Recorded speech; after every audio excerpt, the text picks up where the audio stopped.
What's going on, everybody? Welcome to episode number 42 of The Shift. If you want to check our last episode out, we had Jovan Alford on a couple of weeks ago now. He was our second ever guest, so make sure you check that out. We actually talked about a lot of great stuff. And we have a lot of good stuff this week too, as of course, we got Mr. Orioles over here. He's a fraud. Calls me a fraud for being a D-backs fan, which is not true. I just have a Randy Johnson jersey. But quite clearly, by his tweets yesterday and by what he's wearing right now, I feel two ways here, Nick Earnshaw.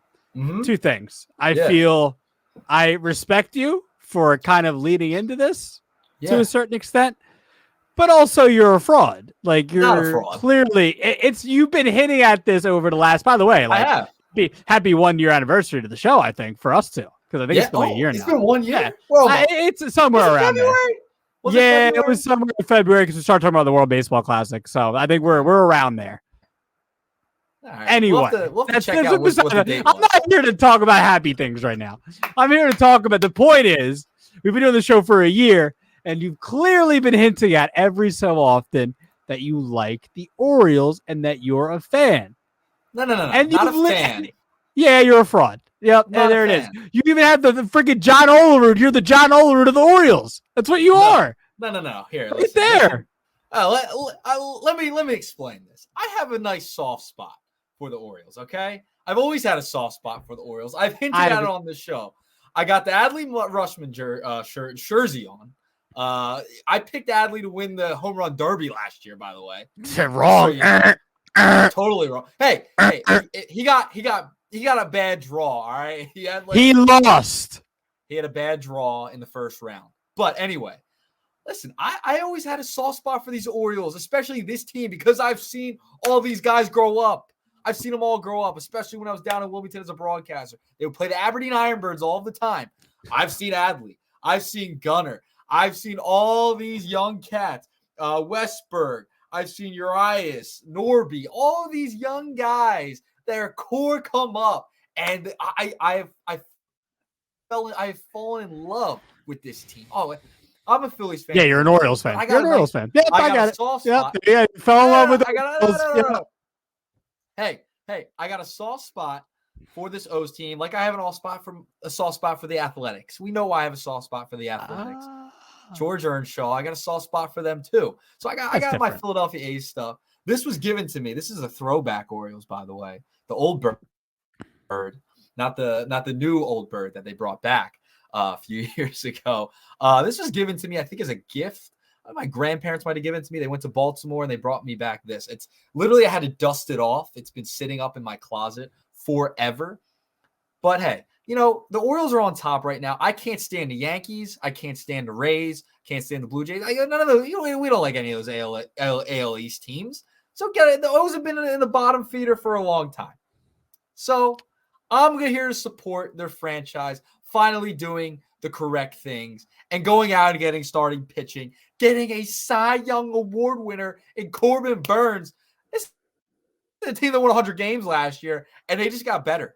And they're going to continue to get better because they got a man named Jackson Holliday on his way up, who already has like a mansion, by the way. It was younger than both of us. And he's married. Which is crazy. And he's married. Crazy. Doing better than me and you, for sure. But this team's on the horizon, okay? And you tried to disparage them a couple of shows ago. Just saying. I'm on the Baltimore train, and I don't want anyone. I've been on the Baltimore train since this team was bad. Okay, I've seen these guys since they were in Aberdeen. I know all of them. Congratulations! You're a Phillies fan. You're an Orioles fan. That's I will the be truth. On the O's train until they play the Phillies in the World Series, like I picked last year. That would have been my dream World Series. So if the Phillies play in Camden Yards this year, we gotta go. So what jersey are you wearing? I'm wearing a Phillies jersey. Are you sure? Yeah, 100%. Yeah, we're gonna go. We'll go there. We'll do a show from the parking lot in Camden Yards. Or we'll do a show at like the home plate. That's how we get kicked out forever. All right, let's Yeah, let's get into the show. So we'll get into the Corbin Burnes thing in a second. We do have more Orioles stuff to talk about as they sell the team, what that can mean for the team going forward. I want to talk about 3 big time free agents still not signed. It's February 2nd. You know, we got a couple of weeks here till pitchers and catchers report for a lot of teams. So we're going to talk about those 3 players, and then we'll end with we know we did a lot of Hall of Fame talk. The last month or so. We're going to end with looking ahead to the 2025 ballot. And some things to look out for this time next year. So definitely an exciting season this year, Hall of Fame wise, and should be exciting next year too. So let's talk about the Corbin Burnes trade, Nick. I loved it. I loved it as a baseball fan just because nothing's really been happening since Ohtani and Yamamoto. You had Stroman there. You had Stroman there for a second. You've had some things happen, but nothing big. We love the big time acquisitions, trades, whatever it may be. So the Orioles splash, and I don't think anyone really saw this coming. Orioles splash with, you mentioned it, getting Corbin Burnes, former Cy Young Award winner from a couple of years ago, one of the nastiest cutters in the game, as some of the nastiest stuff in the game. Still one of the best pitchers in baseball. Had a good year last year. Wouldn't say, it's hard to follow up, a Cy Young season from the year before, or maybe that was 2021. But either way, Burnes has been, 2021 was his absurd year. Yes. But regardless, you get it. It's hard to follow up those years sometimes. It's hard. It's hard to be Randy Johnson. You know what I'm saying? That's why I wear the jersey. So anyway, the question I pose to you, Nick, and I'll let you go first here. Question I pose to you: should the Baltimore Orioles now be the favorites in the American League? 100%. Yes. Yes, yes, yes. What have we talked about for the past 2 years with the Orioles, right? We've talked about they lacked starting pitching. They go out and get a bona fide superstar to lead their rotation in Corbin Burnes. 3-time All-Star, like you mentioned, 2021 Cy Young Award winner. 2022 led the league in strikeouts. He's got that dirty cutter. He's ridiculous, man. He is a free agent after this season. So I'm curious to see what the Orioles do here with Corbin Burnes going forward. But they got him for this year. And this is a team that won over 100 games. I don't think any of us expected them to do that and have the best record in baseball. It's ridiculous that they had 100 plus wins, right? To think about that with this team, how young they are, guys like Gunnar Henderson, Jordan Westburg, Adley Rutschman, they're still coming along, right? And they still have young guys in that pitching staff. But they overachieved last year, and I think they're just going to continue to get better when they continue to add Jackson Holiday's the world to this roster, and they come up from the minor leagues. They still have the best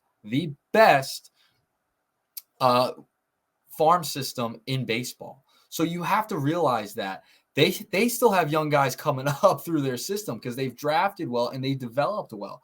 So I think right now some of these guys are going to start hitting their stride, start hitting their peak of their careers. And then when you got young guys like that and they're together coming up through the farm all at the same time, that's huge for a franchise. And to add a guy, bona fide star at the top of that rotation, listen, they'll get Kyle Bradish back, Grayson Rodriguez. They still have those guys coming into this rotation. It gives them a guy at the top who can go in the game ones and get you off to a good start in a playoff series. So I really like the move. I love the talent the Orioles have. It's why I'm on the Baltimore train. It's why I've been on the Baltimore train for a while now. Last year, a little premature. They not a lot of experience in the postseason. But this year, they've had that experience now, that sour taste in their mouth. And in a division where the Yankees are iffy, the Blue Jays, they hang around. The Rays might have taken a step back. They've lost some guys. Tyler Glass now being traded. I still think this is the O's division, and I think the Orioles have a really good shot to go farther in the playoffs next year. So I love the move. Obviously, I mean, if you're an Orioles fan, all you had to give up was DL Hall, and who was the other guy? Was it Ortiz or Ruiz? Joey Ortiz. Right. So Joey Ortiz, correct. He's the 6th-ranked prospect in their system, 63rd. 34th in the top 100, correct? I think he was 63rd, if I'm not mistaken. Okay, I maybe I was reading a different list. Either way, top 100. I loved it. Love the move. Obviously, love the move. You're stupid if you don't love the move for the Orioles. But dude, I still think there are reasons why I would put the Houston Astros ahead of the Baltimore Orioles right now for favorites. And it goes back to the conversation that we had with Jovan Alford. If you want to go check out that episode where we talked about this, I still like the Josh Hader addition for them. I still think it does so much for the back end of Houston's bullpen. We've already talked about this. Like I love that addition for Houston. I like Houston right now over Baltimore. I think Baltimore still has some question marks in that rotation, right? I love Corbin Burnes. He's the ace, obviously. Kyle Bradish, can he do it again? Like that's I'm not saying he can't, but that's a question mark. Can he do it again? Grayson Rodriguez, he was like okay in his rookie year, right? John Means, I think, is slated 4th in this rotation. John Means has been hurt. You know, he threw that no-hitter a couple of years ago and really is a good pitcher. I think he's above average, but, you know, you got to stay healthy. So there are question marks there with the rotation. I love the offense. No problems with the offense. Zero problems. I love the offense. They're young, but I love them. Bullpen's tough there without Felix Bautista. I mean, I don't know what they're going to do with Craig Kimbrell there. Cianel Perez has got to, you know, he's got to maybe go back to what he was a year ago. Something like that. Like the Orioles, I love. I definitely think they should be considered a contender. But I just think Astros, too much experience. You still have Verlander top of the rotation. I think you'll get Lance McCullers back. We've already kind of I don't want to rehash too much about the Astros. I like the Astros right now over the Baltimore Orioles because of those holes, and the Astros I just think are better. You just want to play it safe. It's fine. You want to play the want to have the safe take on this one. You don't want to jump in on the Baltimore. Just come on the Baltimore train. It's fine. It's fine. It happened with Ellie last year. Listen. Baltimore won 100 games. Ellie? De La Cruz? Yeah. We're not going there. We're not going. We're on Baltimore. We're on Baltimore. That's a horrible example. We're on Baltimore. Okay, we're on Baltimore. Listen, Houston, they're still going to be a contender. I agree. I think they're going to be right at the top. But I don't think you can count out this Baltimore team. I think they got to be the favorite. I think they're that good. We saw Houston struggle a little bit during the regular season. They didn't win the division until like the last day of the entire season, right? I think Baltimore, they're going to have prolonged success. I think their time is just beginning. Like last year was just the start of them building something here with the guys they have with their core. And what have we talked about? They just needed that pitching. They needed to upgrade their pitching staff. They did that by getting a Cy Young Award winner, a guy who's led the league in strikeouts before. I really like this move. I don't think anyone hates this move. Real quick before we move on to more Orioles stuff. What holes do you think the Astros have right now? I really think it's their bullpen right now. I think the Bautista thing's going to hurt them. I get that. I said the Astros. Oh, you said the Astros. I thought you said the Astros. What holes do the Astros have right now? Yeah, I know. They don't really have any holes right now. They don't. And the Hader thing really helps them. They lose Hector Neris, but they filled. I'll take Hader over Hector Neris any day of the week. But they lost a couple of pitchers. So who else did they lose over this offseason? They haven't signed, right? What? He's got to look it up now. Maton. He's struggling. Did Maton leave? Maton left, right? Yeah, he's a free agent, I believe. Yeah, so he's still a free agent. He hasn't re-signed. And then I think they lost another pitcher too. So, dude, I am perfectly okay if I'm an Astros fan. I'm just saying. With Josh Hader, there's nothing to worry about with the Astros. Rafael Montero, what? I know, but you have to look at it as they struggled throughout the entire regular season and were the wild card until they got to that point. I'm just saying the Astros will be fine. The Astros will be fine. But this is new. This is new, right? Baltimore didn't have Corbin Burnes when we did the show with Jovan. Now they do. Now they have a bona fide starter. and I expect them to be at the top of that list, right there with the Astros. I think the Astros, they don't have any gaping holes, right? But I think the Orioles a little bit, maybe still tinker with the bullpen a little bit with Bautista being gone. I know they got Kimbrel. Might want to add something else. But I think the young guns are coming up, and I think the Orioles are going to be right there. Okay, let's stick with Baltimore. All right, so John, is it Angelos? It's Angelos, right? Yes, or Angelos? Yes. It's Angelos. Okay. Angelos. So news comes out, sells the team to a group of, owners here, I guess, technically, led by David Rubenstein. And big deal because, the Angelos family and, John Angelos haven't really been, in the headlines for good reasons, especially over the last couple of years. So the whole thing with Kevin Brown, with the comments he made about the Rays, which was stupid. He didn't, that was fine what he said, and they suspended him.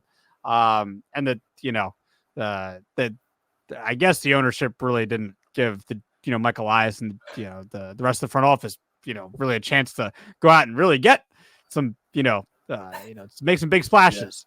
And the minute that they get rid of, the minute that they give the reins to somebody else, to David Rubenstein, also Cal Ripken in there. Also, thinking of one more big name, I thought that was in there. People know. I can't think of it off the top of the head. Maybe I know Cal Ripken was in there. Cal Ripken, I believe there was one more name in there. I'll have to look it up maybe while you're talking. But either way, you're the Orioles fan, so I'll let you talk about this, Mr. Baltimore Orioles fan. Go ahead. Grant Hill and Michael Bloomberg. Those are some other Grant Hill names. Yeah. Grant Hill and Michael Bloomberg a part of that. I don't even know who that is. Who's Michael Bloomberg? Former mayor of New York, I believe. That's congratulations. Mistaken. Yeah. Very odd. Very odd. Anyway, Listen, Angelos, he owned the team since '93, right? Not a lot of winning during his reign as the owner of the Baltimore Orioles. Didn't make a lot of splashes. They finally have started to come alive, have some depth in their farm system. They drafted well. Still haven't really made those big splashes. I mean, they had Adam Jones. They signed Chris Davis. That turned into a disaster. They've had some names over the years, but it's really been the Yankees, Red Sox, Rays. It's been their division over the past, I guess, 20 to 25 years. So Orioles, they apparently this was like when he sold, it was a little bit undervalued, apparently. Did you see that? Did you read that? So I'm reading. They could have been worth a little bit more. And I think they're going to be worth more when this team starts winning. When you win 100 games last year, you're probably going to win 100 games this year. You're such a fan. You're such a fan. I'm just saying. And when they play the Phillies in the World Series, it's going to be phenomenal.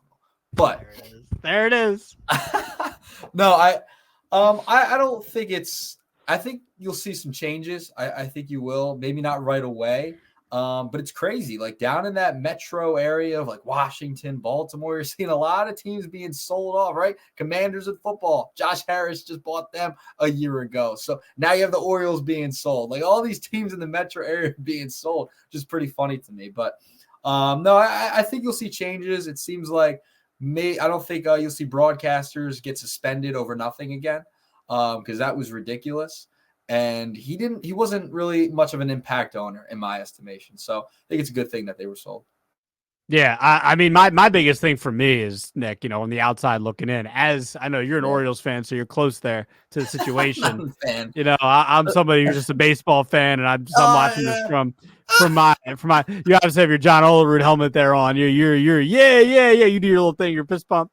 I'm looking at this from like, a team that I was upset, not this past year, but the year before. What did they send off Trey Mancini to the Astros? And they should have been a team at the time, in my opinion. I think a lot of other people's opinion too, that, decided to go for it at that time. And they didn't. And this past year, they got Jack Flaherty at the deadline. And, I like Jack Flaherty, and I hope he has a bounce back year for Detroit. But, a team that wins 101 games, like, come on, dude. I don't care if your team's young. Like, you should be going for it, in my estimation here. So I think, Corbin Burnes, here's a great start. Are you kidding me? This is a phenomenal start. And the thing that I'm looking forward to here as a baseball fan and watching somebody like, like the Orioles and like the Reds or another type of team or young team who are coming up, the Reds aren't quite there yet. Hopefully they'll get there. But it's good for baseball when these young teams, these young superstars, win early. I think it's good for the sport. It's good for that franchise, especially Baltimore. Baltimore is a good fan base. They're not like diehard crazy like New York, Philadelphia, Boston, but they are, they have a good fan base and they do care. So I think, it's important for, this type of market for the ownership group now. And, good start with Burnes to go for the big splash at the trade deadline, maybe in free agency, sign the big name, sign the Bryce Harpers of 2019, the Manny Machados of 2019, the Otanis of this year. Cause that's what I think that's what Orioles fans want, and baseball fans that want to see, these teams do well and help, carry the future of the sport. I think that's important. So that was my Nick. That was my biggest takeaway from this was okay. This is what I think Baltimore fans 100% the most happy, but I'm happy for them. Yeah, I am too. Like I think this is going to be huge because now you might see with the core they have, right? The young core they have really talented young players. They go out and get a Corbin Burnes. Now they might be players in free agency, right? Like, okay, this might be an attractive destination for some free agents to come play with this team, right? We'll play with an Adley, play with the Gunner, play with the Jackson Holiday, a Corbin Burnes if they can re-sign him. Like now you really think, okay, maybe they can re-sign Corbin Burnes. Maybe he comes back to Baltimore because this team is a contender now and is going to probably be for a very long time. And then I'll attract other free agents, right? Like that's kind of the idea here. And we see this cycle all the time in baseball. But now when you have owners who are, brand new to the team, they're going to want to make a splash. They want to make a name for themselves. I think you're going to see some names maybe end up in Baltimore over the next 5 or so years, right? Because that in the first couple of years, as an owner, you want to make a splash. You want the fans to fill the seats. You want to sell the merchandise. And that's what Baltimore's going to need to do because they have the young stars. Maybe you bring in some other stars from free agency, from the outside, make some trades. And like they did with Corbin Burnes, and that'll probably happen. Yep. So I think we're definitely in agreement there. All right, let's talk about 3 big-time free agents that are still on the market right now and still have not signed with the team yet. We're talking about Jordan Montgomery, big-time pitcher this year for the Rangers, helped them win the World Series. It was big time for them in the playoffs. Blake Snell, coming off of one of the best seasons of his career. One of the only pitchers to ever win a Cy Young in both leagues, winning with Tampa Bay in 2018, and then this past year winning with San Diego. And then Cody Bellinger having a big bounce back year. Hasn't, I was actually, Nick, I was looking at Bellinger's numbers from 2019, and I was like, man, how did he fall off to that? But he had a bounce back year this year. So let's talk about why these guys aren't signed. We'll go through each of them, Nick. Let's talk about why they aren't signed, and then we'll talk about which team we see them ended up with. Blake Snell was apparently, Nick, I think he was, reports were last couple of weeks that teams were waiting for his price to come down. Apparently, though, there was a report. I'm not how sure how accurate this was, so I don't want to, put this out there without really understanding this. But I thought I saw some stuff on Twitter that the Yankees are actually offering him more than they gave Carlos Rodon last year. Yeah. So I don't know how much Blake Snell really thinks he's worth. I guess he's really trying to play this Cy Young thing. But he's kind of had a wishy-washy, I don't know what term you want to use here, track record, over the last 5-6 years, but he's really trying to use the leverage of this Cy Young. I don't know. What do you make of Blake Snell? Do you think he signs soon? Where do you think he signs? What do you make of Blake Snell? Yeah, some of these names have just taken forever, right? And Blake Snell being one of the top pitchers on the market, still out there, along with Jordan Montgomery, we'll get to in a second. I saw the Yankees rumors too. Hey, if the Yankees are willing to offer him that kind of money, this big money, that's probably where he ends up, right? I think he's going to, like you mentioned, he's going to try and utilize his Cy Young and maximize it to as much as he possibly can. And who's a team that needs some pitching? The New York Yankees need some pitching. You don't know what Rodon is going to be back. Obviously, they have Garrett Cole still. They have Cortez coming back. It makes sense. It would make a lot of sense if the Yankees were the ones offering him that money. I think he's going to take the highest bidder no matter what.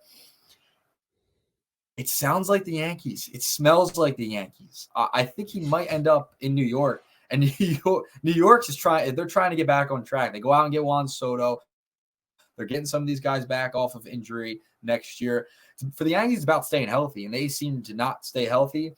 And their pitching is a little bit of their shortcoming. So I'm going to go Yankees. I'm going to stick with the rumors that are out there. If they're going to give him the most money, that's where he's going to go. And if they're going to overpay, the Yankees are going to be the team to do it.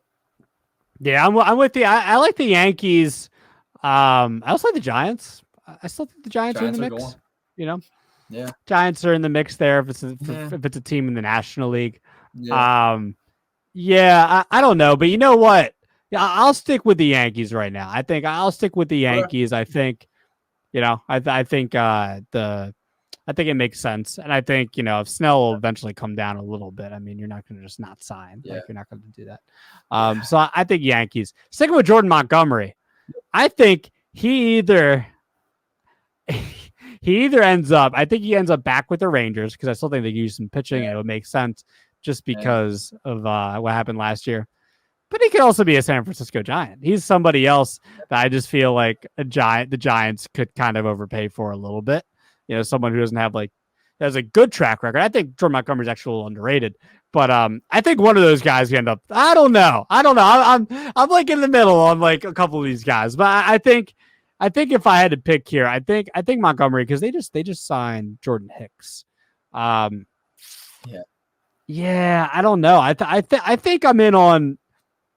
I'll go Giants. Actually, I'll go Giants. I think he ends up with the Giants. Where are you at on Monty?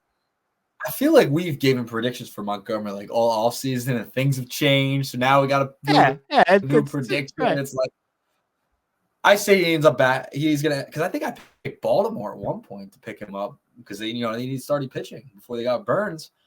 I'm gonna say he ends up back in Texas. I think Texas makes the most sense. Ends up back there with how long everything's taken.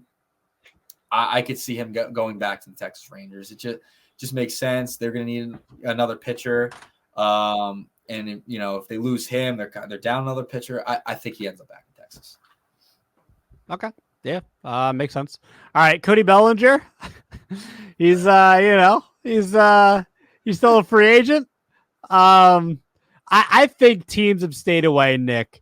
I don't know if they're willing to give him the long-term contract that he potentially wants. You look at his market value on Spot Track. It's like 5 years, north of 110 million. I think teams are scared to give him the long-term deals because, let's be honest, 2020 to 2023, he's only had one good season, and the other season sucked. They weren't good.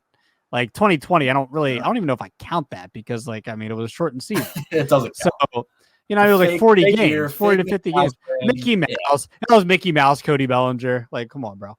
So, I think teams, and rightfully so, I get it. I think teams are scared to give him like a 5-6 year deal. I think he would have been signed by now if teams wanted to give him like a 2 year to 3 year deal, something like that. Yeah.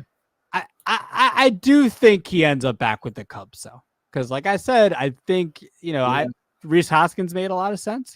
Future 2024 MVP for the Brewers.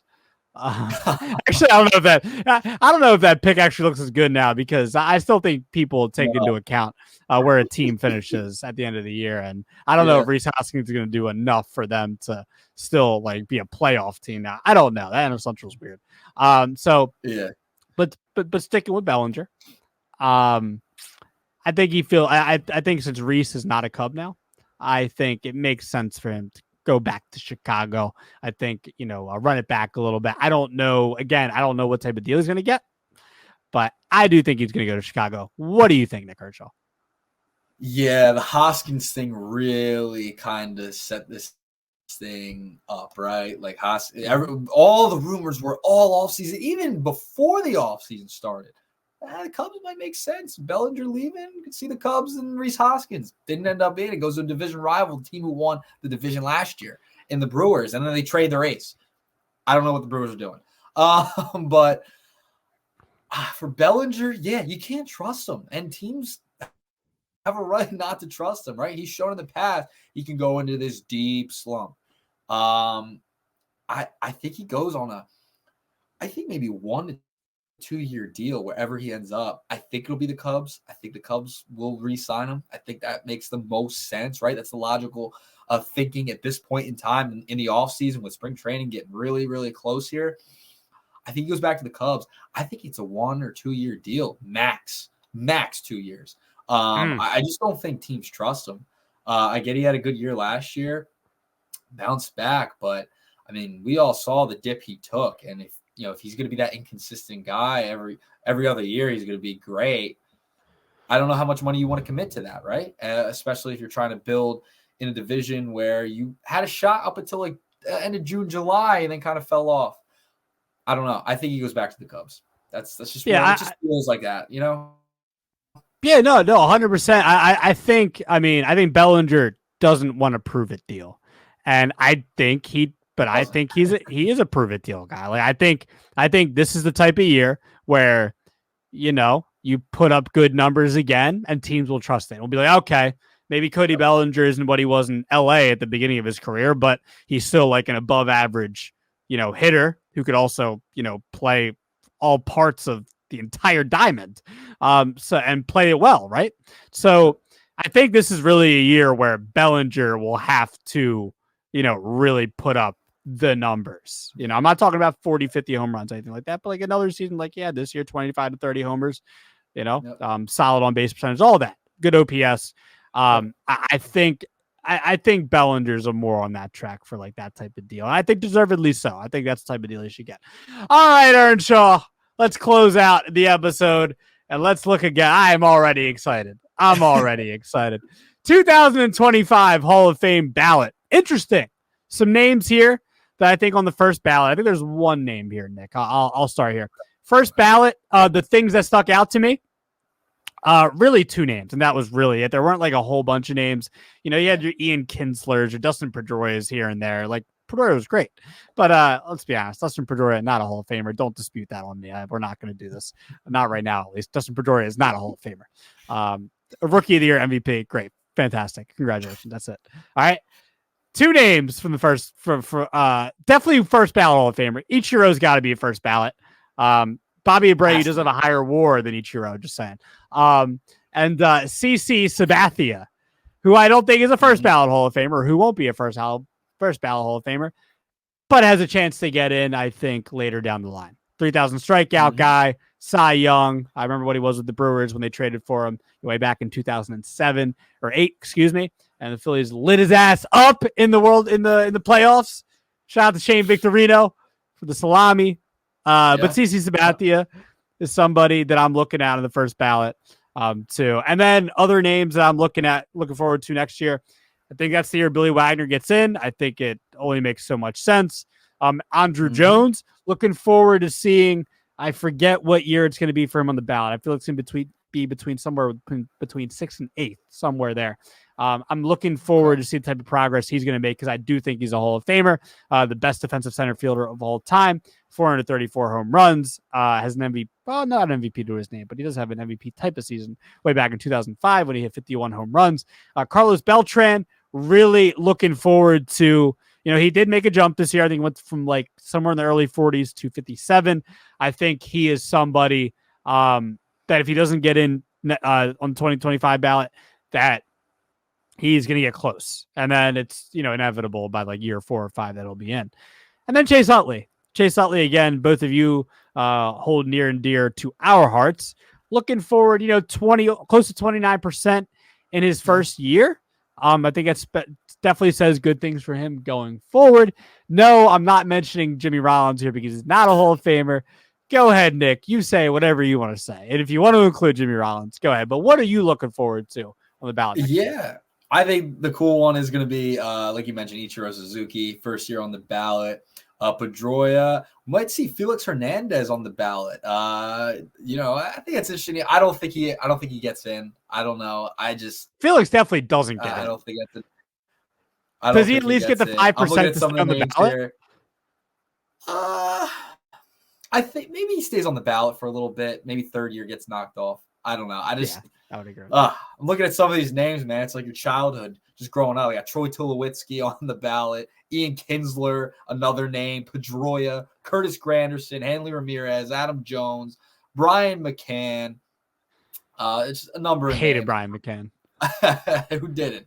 But yeah, I'm looking forward to Chase Utley heading onto the ballot next year. I think it's going to be very, very interesting. Like you were mentioning Andrew Jones earlier. It'll be his 8th year on the ballot. So you were correct. 8th year. You said 6 to 8. It was 8th. I'm looking at A-Rod, Manny. They're kind of hanging around 30%. It'll be Manny's 9th year on the ballot, Manny Ramirez. That's another interesting thing to watch. How much will he jump next year? I don't know. Maybe he gets into 40%. But we'll see. We'll see. I think Ichiro and CC Sabathia, they're the headliners for next year. Pedroia too. But Ichiro, I think, gets in, no doubt about it. First ballot Hall of Famer for what he was able to accomplish in Seattle. So it'll be a fun ballot next year. A lot of the guys can't wait to debate. In recent memory. Oh, it's gonna be great. We'll have shows on that. When we go to Cooperstown this year, we'll bring out the 25 ballot again.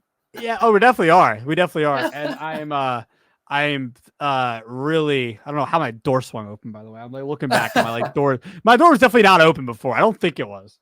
You got a ghost? My door's got a ghost telling you. We do. I think I do have ghosts here. That's a story for another time. Real quick before we wrap up. Right. Joe Mauer is not a Hall of Famer. I can't believe I cried for Fred McGriff. I cried for his speech. I'm gonna cry the entire time. I'm going to cry for Joe Mauer's speech because I'm going to sit there and bawl my eyes out. And I just can't believe that he's in the Hall of Fame. On his first ballot. What are we doing, Cooperstown? You and that John Olerud helmet. Yeah, you probably would have. Yeah, I don't even know what to say. I'm pissed. Joe Mauer's a Hall of Famer. Good for him. He deserved it. He deserves to be in the Hall of Fame. It'll be fun when we get to Cooperstown this summer. It's going to be fun. I might cry when Joe Mauer goes up there and speak. I mean, tears of joy this time. How about the turntables have turned? Francisco Rojas. What are you, a DJ? Wax on, wax off. Do you hear hear me? Yeah, wax on, wax off. Sorry, I'm getting ready to go to a concert right now, so I have my shoes on. Oh, you put your shoes on? Oh, you're jealous. It's called multitasking, baby. We're jetting out the door. Yeah, I got things to do, baby. I got things to do, people to see. Pitch to hit. You feel me? Yeah. You're swinging. You have all right, so go to your concert. Yeah, this has been episode 42 of The Shift. Make sure you tune in. We're getting closer to baseball. We're getting closer. We're going to have stuff for you. We're going to bring back some segments. We're ready for this year. You know what I'm saying? I can't wait. Maybe we'll predict what some teams are going to do this upcoming year, but not yet. You know what I'm saying? Not yet. We're almost there. But I can't wait. I can smell, the groundhog saw his shadow today, I think. Or he did. Whichever one. We're getting early. No, he didn't. It was gray today. He did not. Right. So we're getting early spring, right? Or baseball. Early spring. All right. That's going to do it for us. Episode 42. Nick Earnshaw, Francisco Rojas. We'll see you guys soon.